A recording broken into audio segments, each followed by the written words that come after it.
Is beauty really in the eye of the beholder, or is there a little bit more to it than that? I'll be right back.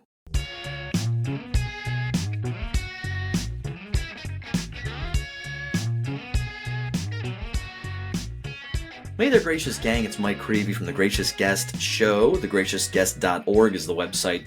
And I'm really delighted here today to share this episode with you, this interview with my friend JP Mikolajczyk. I'm going to get back to that in just a second. But before we do, please make sure you subscribe to the channel if you haven't done so already. Like this, share it far and wide with someone you think can you'll get something out of this, a benefit from this today, maybe get a little more insight. And really the topic for today is sacred art, sacred architecture specifically. And, this question, it comes up quite a bit. What's the difference between a church or a sacred space of some kind that inspires me, through the very beauty of its architecture, and a space that something seems to be missing from it, and there's a lot of opinions, of course, about different architectural styles. I'm not here to say, and I don't think JP is either, to say that there's one specific kind of style of architecture that's right and the others are wrong. But JP brings a really unique perspective to this. We were fast friends our freshman year of college, and recently reconnected here.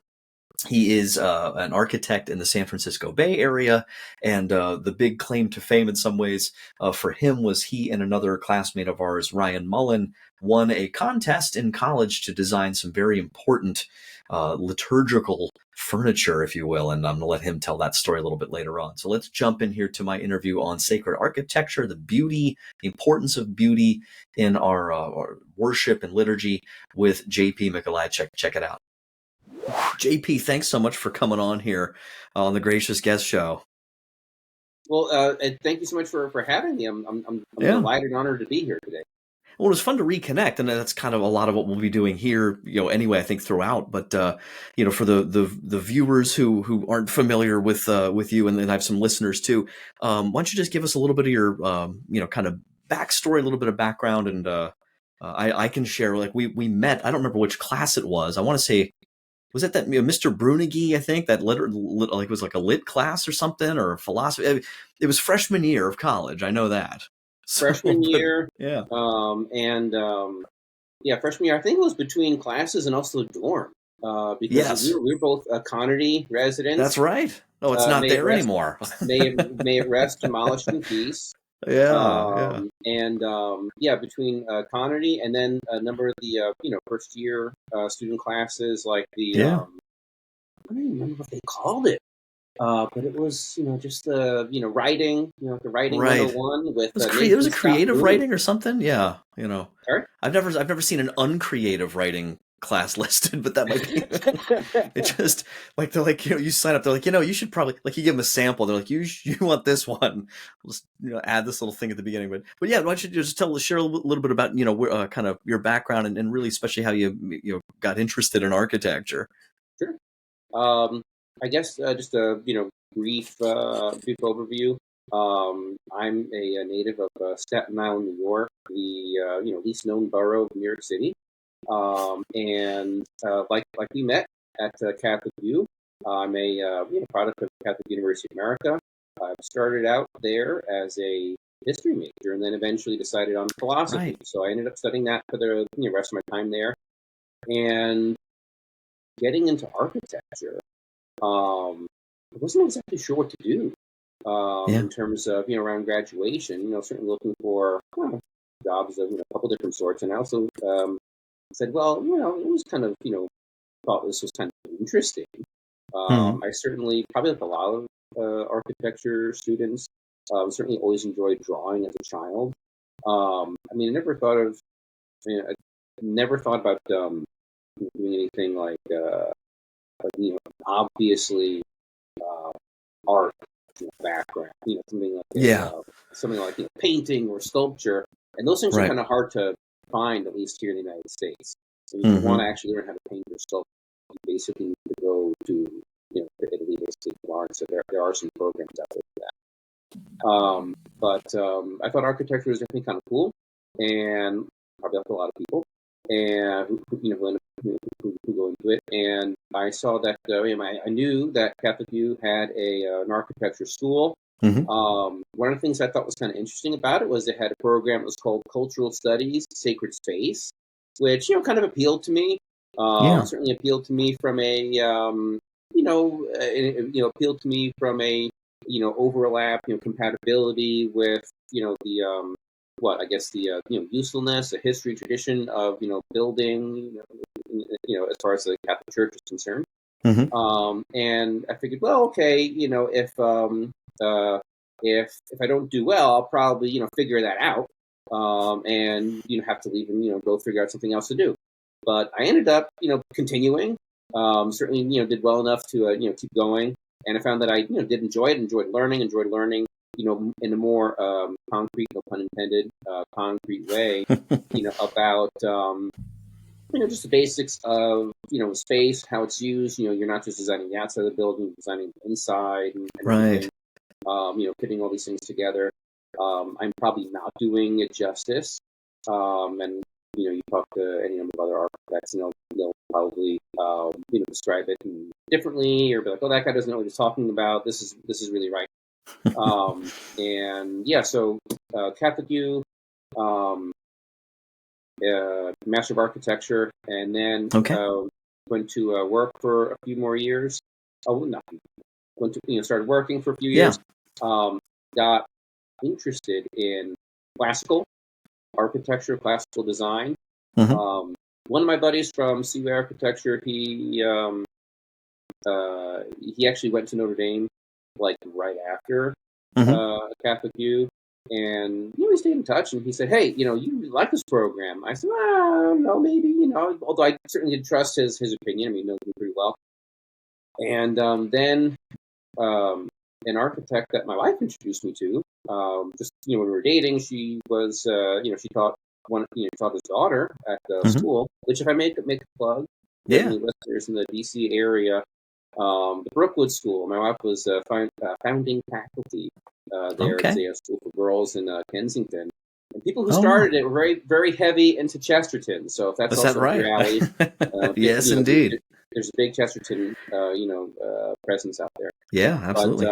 But so this other architect, he has a small classical office in Washington, and he also encouraged me to apply. In fact, when when Henry and I were dating, I was looking for work. She said, "I just give him a call. Maybe he can give you some ideas. How to look for a job or whatever." So he had me over, and he said a number of things in our conversation about the differences between modernism and classicism that over time it was kind of like planted a seed.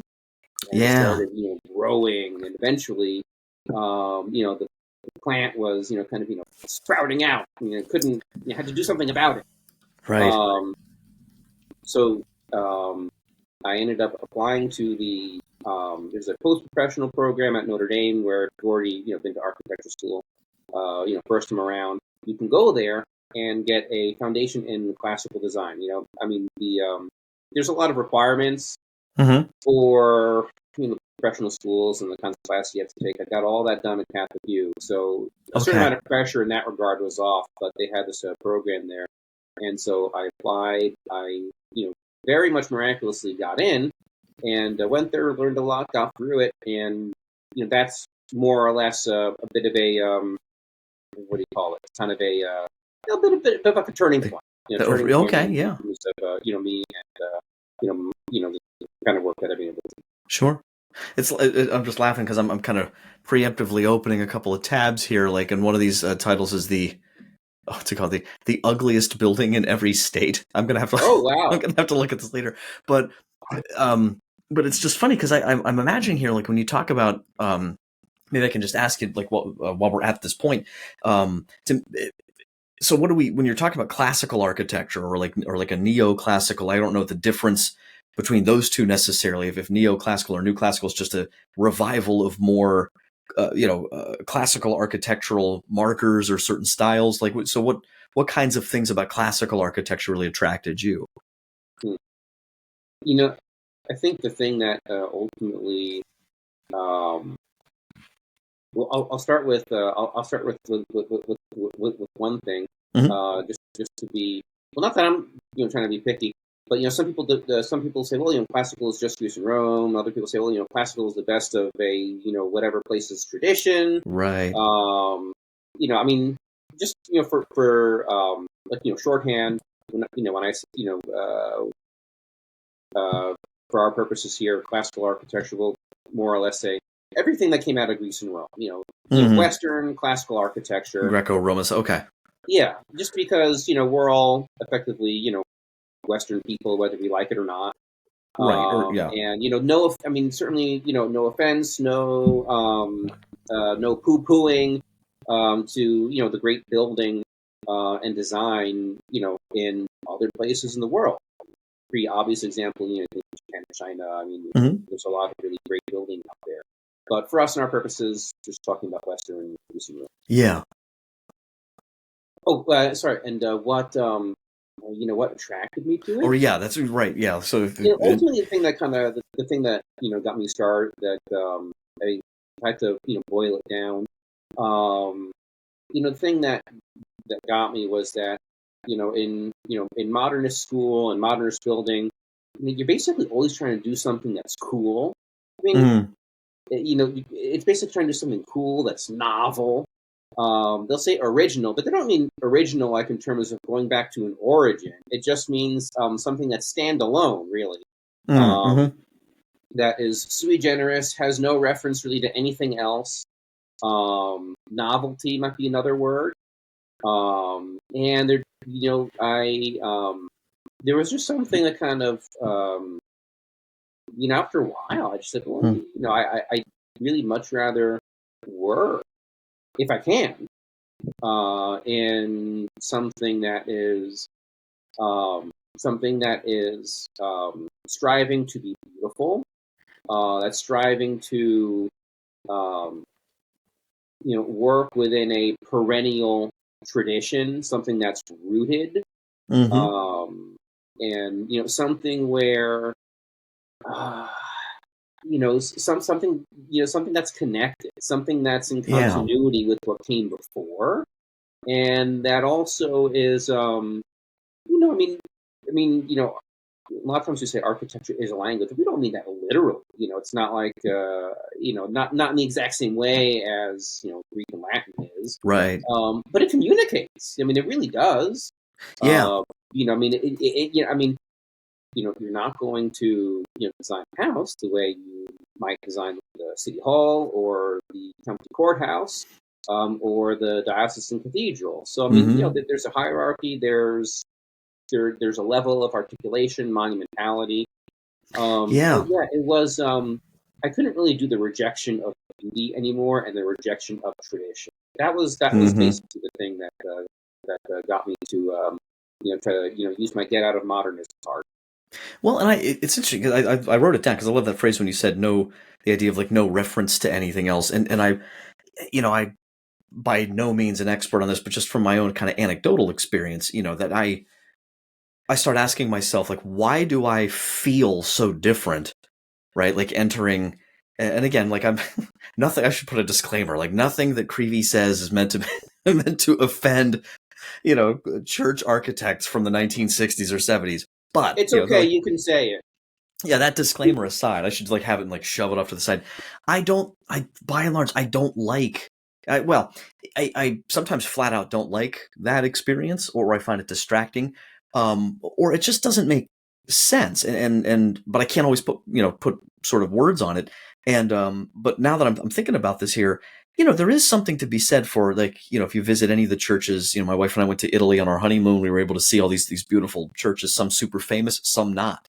Like the local parish church no one's ever heard of, right. That we happened to drive by, is one of the most beautiful buildings I've ever seen. Right. And I wonder if there's something to be said for, is there an I don't know if incarnational is the right word, or sacramental even, right? The idea of a communication through through some kind of material aspect, communication of some broader reality, some broader connection, columns, right? Like really beautiful columns they're like trees, a beautiful, or like the Parthenon I got to visit years ago. I mean, it's like a man-made mountain. There's certain just like the angles of it, the sort of overall, shape of it, just in a general way, it just seems like it belongs. It seems like it's right.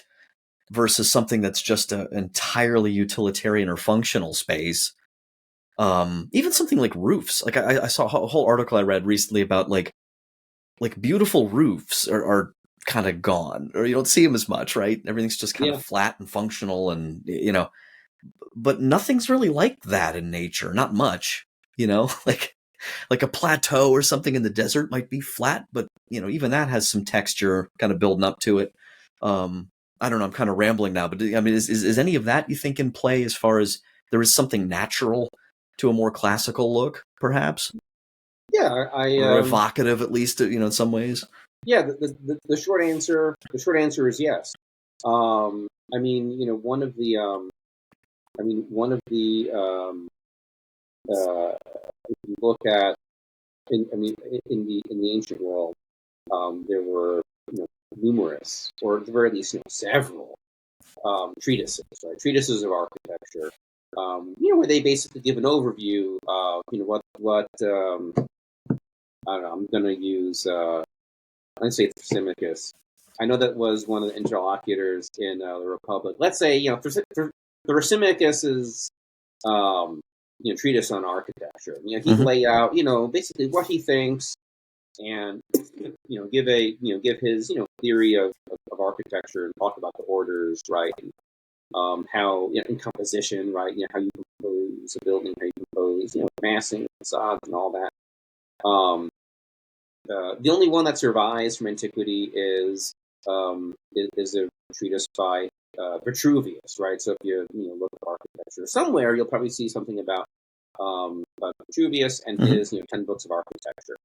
And he was employed at which emperor? He worked for, but yeah, I mean, he was in the employ of the emperor. And I don't know if there's anything that, he also did a lot of military engineering works, like bridges and things like that, and different kinds of catapults, or I guess at the time shape. So one of the things that he lays out there, basic principles. The Vitruvian triad, right, that we still talk about today is firmness, commodity, and delight, or beauty. Okay. I think the words in Latin are firmitas, commoditas, and venustas. Okay. There's a couple different words, right? So venustas is more closely related to Venus, so it probably has something to do with visually pleasing, right? Something that is visually becoming, beautiful to look at, like an aesthetic quality to yeah. So we're talking about aesthetic beauty, and and then from there, he, and then especially in the Renaissance, have a lot of these very high profile thinkers like Alberti talking about how it breaks down, right? Especially when you get to the beauty part, talking about, well, what's part of it? There's order, there is there's order, there's symmetry, there is proportion, right? So the parts in the whole, the parts fit together proportionally within the whole.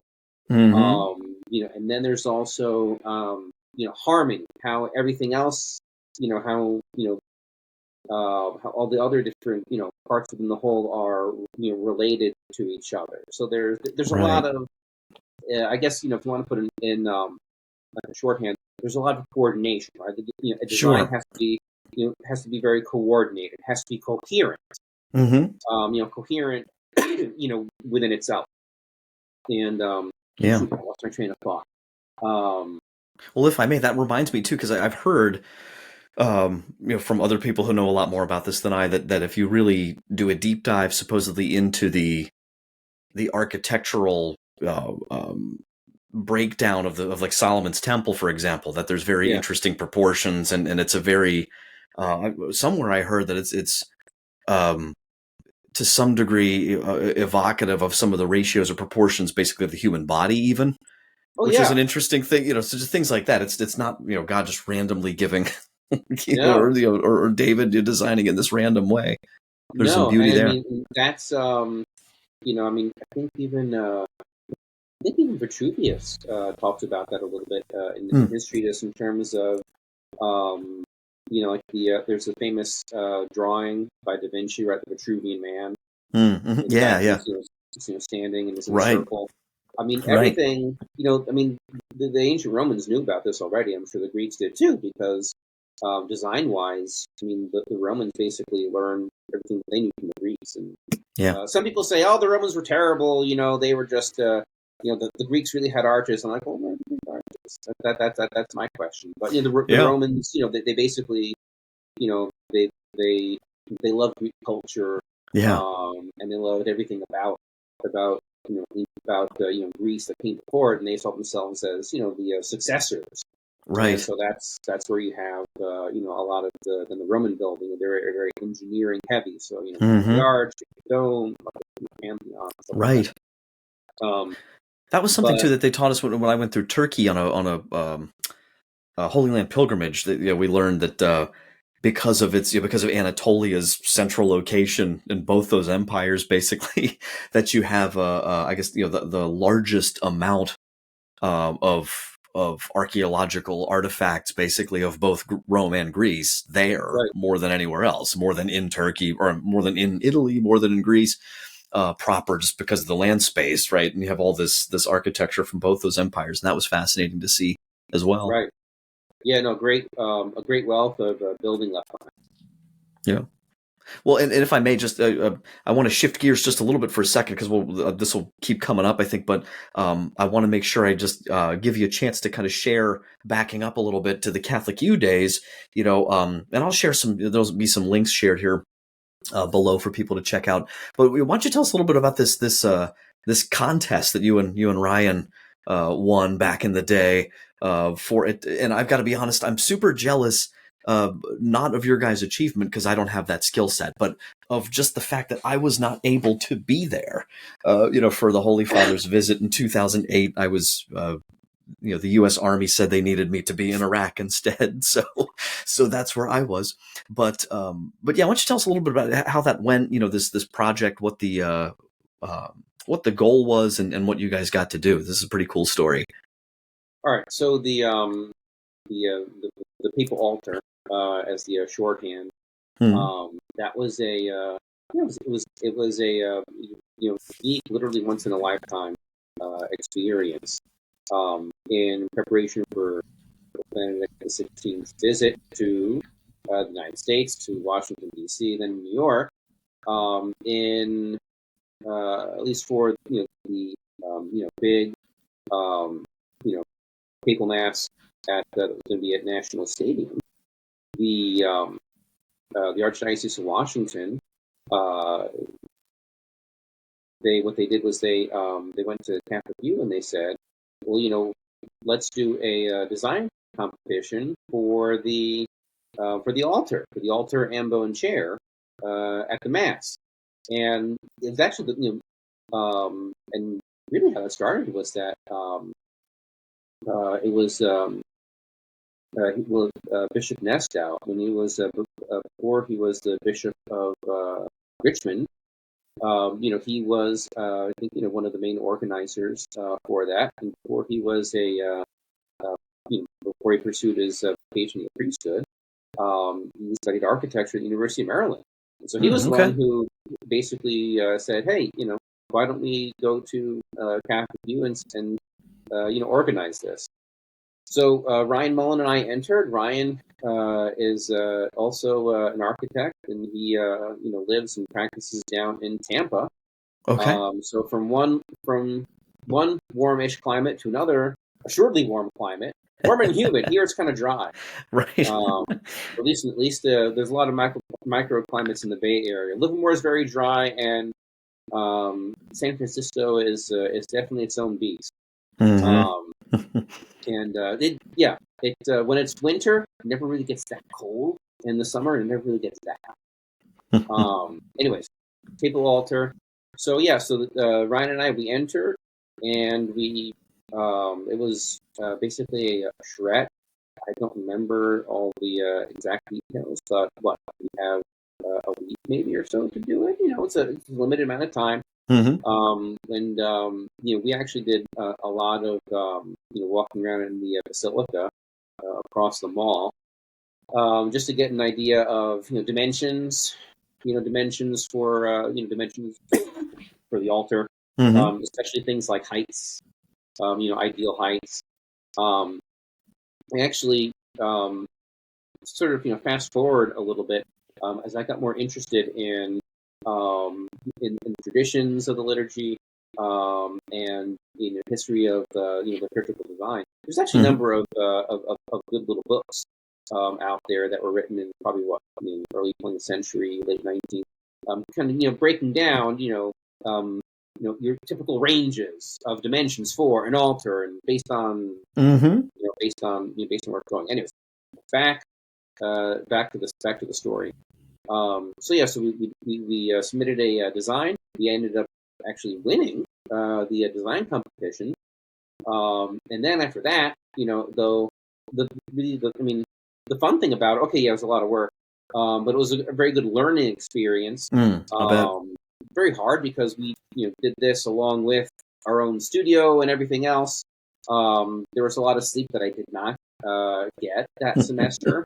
Architecture school is already kind of notorious for no sleeping. Mm-hmm. But yeah, after we won, then it wasn't just okay. Well, you won this competition and now it's done. It's like no, you actually get to develop the design, Yeah. finalize it, and have a hand in building it. So we Yeah. after the competition, we finalized, we developed the design, finalized it, and not everything was going to be done by us. Of course, they needed to get some actual craftsmen, experienced guys working on this. Excuse me. But we actually did then build the mensa. That's the top Mm-hmm. of the altar. We actually built that in the wood shop Yeah. at the Capital Architecture School. Oh, wow. So what the I'm trying to think, the design competition and It the was the national. chair too, right? Was it the altar and the chair? Yeah, we I don't, designed the altar, the chair, and the ambo. okay, right. Yeah, because I'm trying to remember. I was looking online over here. I got to go do a deeper dive later because they have at least the chair. I'm not sure about the others. At the basilica, correct? It's on display. I think downstairs in the crypt, along There with were others from other visits. that's a that yes that's an excellent point. So because Pope Francis came to Washington D.C. in 2005, no, Mm-hmm. 2015 Yeah. or something Yeah. like that. 15. Mm-hmm. There is another. They did something similar. There was Mm-hmm. another. I think there's a competition or something Yeah. where students. Excuse me. Yeah, there was another team of students who basically did the same thing. So now that altar from 2015 is in the basilica. I assume that there was a chair involved too. Yeah. The project that we did back in 2008, the altar itself, the altar is in use at the college seminary. I think it's called the John Paul II, Oh, yeah. the seminary for college seminaries on Mm-hmm. Taylor Street. Okay. And so Yeah. Taylor Very cool. Street next to the St. Josephat Ukrainian Catholic Seminary. Yes. Yeah. I did not And know that. That's cool. yeah, so Yeah. the altar is there. The ambo is also there. Okay. And I also, at least less that I knew, the chair that Pope Benedict used was basically at the Archbishop's residence. Oh, okay. Okay. Yeah. Yeah, there's a chair, but I don't know if it's the same one. They have the chairs. It looks like a series of chairs downstairs in the crypt church area, or not in the crypt church, but downstairs in the lower level there. So, Yeah. Well, but because yeah, there's that, right? I don't know. Well, maybe. I mean, I haven't been to Washington in a number of years.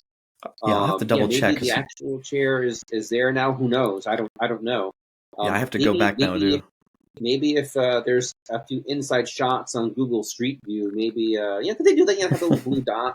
Well, they have a pretty nice virtual tour feature right now, and that's what I was just using, Okay. but I wasn't able to zoom in far on the panel, the little descriptor to see on there. But Okay, I've got my homework now for later. There you go. Homework or yeah. Well, and you alluded to activity. Indeed, yeah. Well, you alluded to this already, but I have to imagine that this is something where I don't know. I feel like some of the stuff we were talking about earlier kind of comes into play here, where like it just, even the way you're describing it, it just feels different.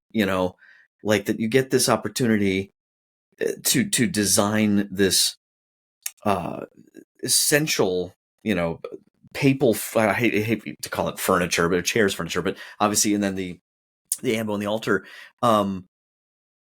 At no point, I imagine, during this process are you guys thinking to yourselves like, you know what? I want to make some like really crazy, like totally novel, untraditional thing. There seems to be this instinct that like, I'm making this for like the Pope, like they're, So I wonder, but like, how did that play into, your conceptualization here of you want it to look a particular way, but you don't just want to copy something, obviously, but you have the sense of this traditional, goal. The looking back, now trying, basically making a I don't know if you've ever seen the movie The Apostle. I've only seen this one clip of a revival where there's one of these preachers saying, stomping on the El Diablo, stomping on the El Diablo. Is that Robert Duvall? Yeah, Robert Duvall. Yeah, I forgot about that movie. Yeah, that's yeah. That's what. That's kind of what I feel like in terms of modernism, right? It's like okay. Notre Dame, learn the classicism, basically trying to like stomp on the modernism El Diablo. I mean, if someone said, JP, we want to bring you out of retirement and design something for the Pope's next visit to, I don't know, somewhere in the U.S. Yeah. Pope's coming. I would probably not do the same thing. Okay. That I did. I'll probably design it differently. At the time, though, that was not really on the horizon. There's a lot of I'll say, yeah, either at least I was distantly aware of distantly aware of classical design, and it's kind of like the popular thing to do. Like, oh, that's just a Disneyland that's reproducing. They're not really thinking. It's really not like that at all. I mean, you're always learning. You're really trying to learn from the best. Like the masters who did this stuff. Yeah. And you want to try over time to more emulate them, where you're not just like there's a stage of where you're doing more like direct copying kind of stuff. That's because you're trying to learn the basics, right? Hopefully, but hopefully when you're older, more practiced, more seasoned, you're able to I guess for lack of a better word, grow a little bit more, and kind of, maybe do, a little thing here different or whatever. Yeah. Back to the papal altar. So, I mean, okay, so, in modernist school, there's, they talk a little bit about precedent, but not in the same way as in the classical program, classical architecture in general. A lot of times when there's more of an emphasis on concept. So you think of some abstract concept, and then how are you going to show that in an actual built form? I mean, you could have you could have something. I mean, I think I did, my first ever project that I did in modernist school, with the summer, boot camp project. I think the word that I got, or that I could choose from, that I used was intersection. Intersection. So your concept for this project is intersection. Now, how you actually get from that to, a cylinder, some grooves, and a big block of chipboard that you glued together, how you get there now, I don't think I really got it then, although I had a story for the crit and the jury. I think, what we did then was still, I mean, it was still more, I mean, I think there's just kind of like an innate, at least, for Catholics, you can't escape tradition.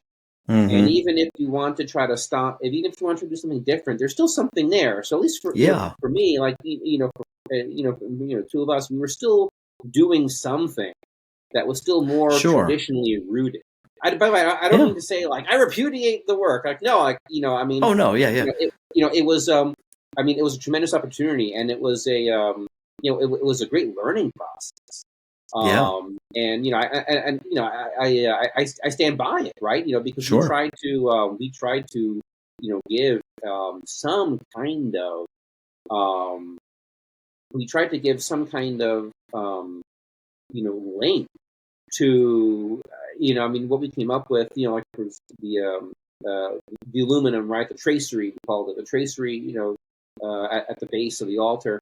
We tried to give it a kind of a net-like appearance, right? So net, like the fisherman, Saint Peter, the fisherman, fisher of men. So it's part of it's telling a story. Like you said earlier about that it's a language in a sense, or there's a language to it. Yeah. Yeah. So I mean, there's still that, right? There's still that. There's still that. There's still that. There's still that. It's just that the means of going about it are very different. The tactics of going about it are very different. Sure. Yeah. So that was part of our. Excuse me. There was that. There was the crosses, right? That we had designed. Excuse me, into the Mensa. Right, 5 crosses, the 5 wounds, right? The 5 wounds of our Lord. So we did try to incorporate these. We did try to incorporate some of these elements into for lack of a better word, a kind of iconography on the altar. Would we have called it that at the time? I don't know. But basically, but even if you wouldn't have, if someone would have explained that, you would. Yes, that's it. Or kind of, it would have made sense. But yeah, so we had the competition that was, I think, in January. By February, we were doing it was design development, and then pretty much the rest of February and March, it was building. Because April was the mass, so I think sometime like late March or early April. Sure. It was all done, and funnily enough. So we did receive tickets, to go and attend the mass at National Stadium, and I also had, because we were basically, I think about it. Oh yeah, actually, we were kind of working up until the very last, and I had a project. I don't remember which class. I had a project that was due for one of my classes.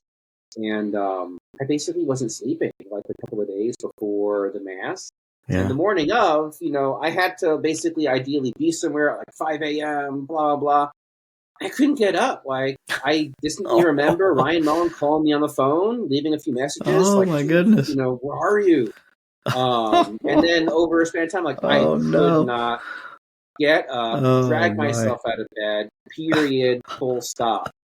So I actually ended up missing the mass, and I think it was by the time 8 o'clock rolled around, I probably shouldn't have operated a motor vehicle at that time, but I did because that's what you do. Yeah. When you're in architecture grad school for 3-year MArch. And, oh my gosh! So I drove down to the stadium. I tried to see if I could maybe get in, but the cops were like, like, sorry, man. Who do you think you are? The designer of the? You're like, I actually this place is locked down. They're like, I literally designed that. You're like, no, nice try. You're like, oh, come on. They were super cordial about it, but they were like, dude, he's in the building. Oh my gosh. And so so what I did was a mutual friend of ours who was from Catholic U. A couple of years ahead of us, we became friends through the Knights of Columbus. He was living in Rosslyn, so I said, "Hey man, you want to do lunch?" He said, "Yeah." So I brought over some burritos, and we had lunch and watched the mass on TV. I guess it's a little bit of a preview of the COVID days, right? Watching mass on TV at home. Well, you can always chalk it up to there was probably some reason in the Lord's providence that you were supposed to be there with that friend. Who knows? So that's oh my gosh, that is so fun. Well, it's just it's so fascinating to think. Like you have that experience. That's like you said, it's a once in a lifetime thing. It's such a unique opportunity. Did that shape in particular, your own, because I don't know, like, I like I said, we haven't caught up in a long time, so this is fun to do this, and so I don't know, like, with the work you've been doing, like, say, the last couple of years, it's not the kind of thing you can make a full career off, like, I design papal furniture, every day or something like that. But, like, how has that maybe affected your own work, even if it's something that's not like overtly, sacred architecture, or well, by the same token, opportunities that you might have to work on projects like that in churches and stuff. I'm just curious, how do you approach that for, like, your own portfolio? Like, do you have all those opportunities to continue projects in that realm, or does it just kind of, does it depend on what's out there, what's available? I mean, I certainly do, include it. It's in my portfolio. I mean, I've used it. I've still included it, in job applications. I mean, not necessarily because it's 100% relevant, to every job that I've had. But I mean, it's a kind of a small scale competition, right? Because it's within one school. Mm-hmm. But now I think about it, I mean, if there was other architecture companies, whatever, they're not general public kind of pools. There's still a relatively finite number of people who might be competing for something. So there's a certain kind of I mean, there is an element of, hey, we won this. First, we got first place and had this this really singular opportunity. So I mean, I do always include it. I mean, one of the things, I guess, that as far as since then, I mean, it was. I mean, I've always had an interest in sacred architecture. I mean, I always enjoyed just even just going to church as a kid. I always just enjoyed how one church was designed versus another. Mm-hmm. And there are similarities, there's differences, and just in terms of it was kind of it's kind of a little it's a little pivot point, right? I mean, if anything, it's to me at least, it kind of represents a little bit of something that I had something that I've thought of a little bit since then. It played into a little bit of the change from modernist to classicist. Mm-hmm. And I'm not actually very good about bringing it up in social situations, but my wife will often bring up, did you know that my husband designed an altar for the Pope? So it's there's also that little bit of social interactions. The proverbial, we never go to any, but the proverbial cocktail party. Right. Yeah. Well, that's it, and I guess it's probably a whole other topic. But just how do you see, like, and I haven't followed it too closely, but how do you see this conversation, this maybe Renaissance, affecting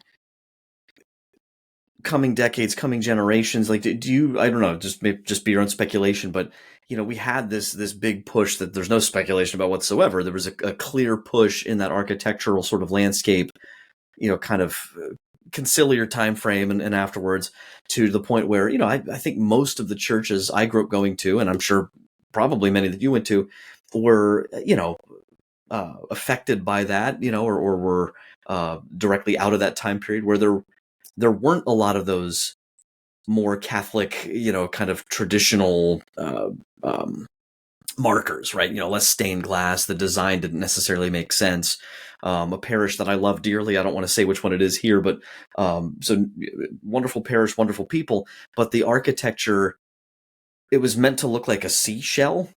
It's just, okay, it's kind of cool, whatever, there's a connection to the, baptismal emblem, but it was like more like a nautilus kind of thing. Okay. And what was bizarre about it, I always thought, was it was so this huge section down like the right side of the church, where most of the seating is, and a wall to the left, and like a big ceiling kind of over it, and then a smaller seating section up to the left, so that basically you have this bifurcation where, like, the design of the building itself is dividing people. And I always thought that was kind of strange. Like, the architecture of the building itself, is fundamentally not, it's creating this disunity almost in a way, which I don't know. So I guess what I'm asking is, like, just from what you see, does it look to you like there's more or less of a likelihood that in maybe coming decades you're going to see more of like a classical revival? Because I mean, I've already seen some of it. I don't know what that looks like. Is it regional? Is it something that's just a fad, or is it something that's gaining some traction? I mean, I guess the short-ish answer is that, over the last 20 or so years, there has been a revival of interest in more traditional or traditionally informed Catholic sacred art. Probably, for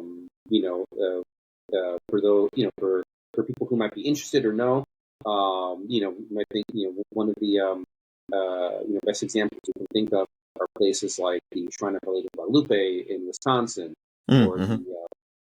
the chapel at Thomas Aquinas College, both done by Duncan Stroik, who is a professor at Notre Dame. I had the good fortune of having Duncan as a professor at Notre Dame, and then working for him for a couple of years. So I mean, there are architects like that out there, and there's a few others, right? There's an architect by the name of James Creavey, who's in Washington. He teaches at Catholic University. In 2016, they rolled out a classical concentration there. So it's not a fully classical program, but if you want to learn classical architecture, or you can go there too, in order to learn. So there is. I'm sure that will facilitate a lot of it too, if there is, on the academic side of things, more exposure to those. Yeah, because between school, and also and there are other architects in the country, in the United States here, at least, doing this, and there's also there similar situation in places like there's some architects that do classical art and so there is a there is a revival of interest in it. Maybe it's kind of slow. I mean, these projects, it takes time. They also require a good amount of money, at least to do them very well. I mean, not that it's completely prohibitive. I mean, certainly an attentive, certainly an attentive architect, can help set priorities. The idea isn't just to say, oh, you're gonna, you should, set aside, 30 million. Well, you don't, have that, or the donors, maybe the budget is only, not the budget is something like 15. Well, part of the job of the architect is to, help establish priorities and, help direct, okay, with the funds that are available. You can have this level of design here. We can do more there, et cetera, et cetera. Sorry, I'm getting ahead of. I'm getting way too ahead of answering your question. Oh yeah, no. But no, I mean, the short answer is yes. There is a revival. There are places, where you can, look up, building projects. I'll also put this out there. Another thing that Duncan Stroik's office and does is publishes the Sacred Architecture Journal. And so for I don't. There are archives on the internet. Every issue that's published, every issue that's published, goes on there. And the print copies for subscribers, or I guess if you have a maybe an academic library, like if you live near Notre Dame, they have it in the library there. But they also do have news. News features of this this new church was designed in this place. when I worked there, that was one of the things that I did was, compile the news. Okay. And so, it could be a big project, could be a small project, Sure. but if we found it or if someone sent it in, there was a very good chance that it would be, mentioned, that would get written up. Well, I've seen Anyway, things like even like evangelization and culture, Word on Fire's institute publication. Like they had, I think, a whole volume relatively recently on sacred architecture, and there's some of these names and places are ringing a bell from there too. So there does seem to be the word getting out for what it's worth. Yeah. I mean, one thing that I think about also is, the short. Yeah, yes, there is a revival of interest. People, people want to have. The short answer is, people want a beautiful church. Yeah. I mean, does every parish church need to be St. Peter's Basilica? Well, no.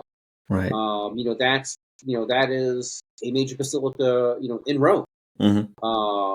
So I mean, there's a hierarchy of monumentality there. Sure. Sure. But there's a history, there's a tradition, and I'm not averse to I've always liked the renovation they did on the basilica in Baltimore. I thought was a good example of there's classical elements in there, but it very much I found the way they explained it, the tour that we took, it very evocative of a lot of the best, I think, of that kind of early American colonial. Yeah, because there's even the windows. I think they said they blew the glass in the old school style, so some of it there's like imperfections and it's a little wavy and stuff. And some people think like, oh, there's a problem. It's like, no, we did it the old way, and stuff like that. So that would be called annealed glass. Oh, okay. Annealed glass is basically when they take the molten stuff and they basically like pour it out into a sheet. Okay. I think there's I think there might be some water involved. Okay. To cool it. So that was basically how glass was done. For a very long time until the processes of tempering and laminating, making all kinds of safety glass was involved, and just in general, even for glass that doesn't have to be safety glass. No one really does anneal anymore unless it's for like a more historic purpose, like historic preservation. That does come up sometimes, and for a building like the Basilica in Baltimore. I'm forgetting it's Assumption, right? That's like I was getting getting mixed up. Yeah, just like Assumption. So we live in Baltimore for a couple of years, and no one calls it the Basilica of the Assumption. They just call it the Basilica or the Baltimore Basilica. Right, but that's just to jump back here. We just have about maybe a minute or two here, just to any kind of big picture things or anything that you'd want to share. JP is just. Resources, you mentioned a few already, but just, I don't know, anything that's on your heart to share, just advice for people, suggestions, why beauty, sacred architecture really matters. I mean, we are composite beings, right? To draw a little bit from metaphysics, we're composite beings, we're body and soul. We are rational animals, right? We're not like the dogs and cats that we may or may not have as pets. But we're not like the angels, right? We're purely spiritual beings that do not have bodies. So the natural world is important, and it has a special importance for us. I mean, even in the Easter Vigil, the prophecies in the Easter Vigil, begins with creation. I listened to something recently where they had, this writer, speaker, Steve Ray, talking about, a book he wrote recently, got published about the book of Genesis. Yeah, got it right over here. Yeah. I don't have it, but I was listening to it. It was blowing my mind. I was like, holy cow. It all goes back to Genesis, man. Yeah. And it's so much of the rest of salvation history, it's all kind of, goes back to there. So what I'm getting to is, the natural world that, God made the natural world for us. He made it for us to made it for us to work at our salvation, and he made it for us to marvel at, to look at it, and to look beyond it, to him. He made it for us to use well, and to take care of. The AEC industry, architecture and design, I mean, all work in one way or another, good, honest work is participation in, it's a little small participation in God's, creation, his maintaining of the whole universe. Sure. And so, what I do professionally, I see it as part of that, as, one little part of, playing into that. I will say that I don't think that, we're trying to imitate the hand of we're trying to imitate the hand of the Creator. I mean, God, in the in the pure sense of the word, only God creates, right? Only He literally has made stuff out of nothing. Yeah.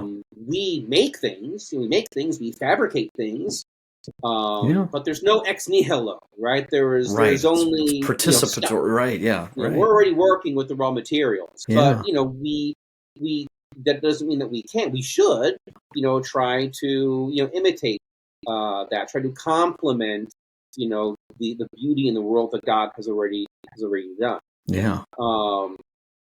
So yeah, I mean that's part of how I see what I do. Yeah. As far as sacred architecture goes, I mean, if